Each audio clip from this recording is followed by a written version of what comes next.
Let's go back to 2016. AlphaGo played move 37 against Lisadol. Thousands of years go practice and never play there. Every expert watching called it kind of a mistake, but AI made that move anyway, and It, it won the game. so I love that example you gave. And I forget, it was game two, move 37. And the Game critics laughed. move, The critics actually criticized it and they laughed at the move because they thought it was a mistake. yeah, And then later they realized it was an alien move. So it was an alien idea, but I can explain where that idea came from. So within deep learning, my last company was a deep learning company. So I was the technical founder. I have a pretty good grasp on deep learning. And within deep learning, you're building, at the time we used to call them topics. So I'll give you a quick example and then I'll bring it back to AlphaGo.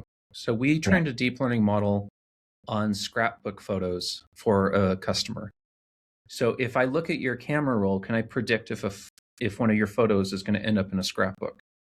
And so if you think of ImageNet, you have these models that are pre-trained. And by training on that data, we found a new topic. So a topic that naturally came out of the data was the concept of a sleeping baby. So if you have kids, or if anyone has kids, you really like the photos of them sleeping. You know, during the day you're surviving as a parent, and oh, this little monster's asleep, how adorable, and you take a photo. And so the concept of a sleeping baby was learned from the deep learning algorithm, and we would consider that a topic. And so going back to Go, when you have huge deep learning models that are learning from game experience, they will form knowledge clusters. And so that move in AlphaGo, it was not random.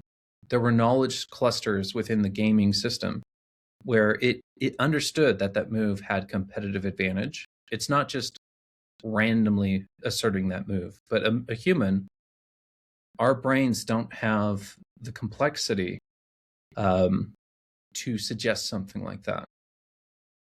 But I love that example you gave, because I would refer to that as an alien move. That's not what humans would have come up with 10 years from now. And we see lots of that now in the LLM space with agents. We see alien moves.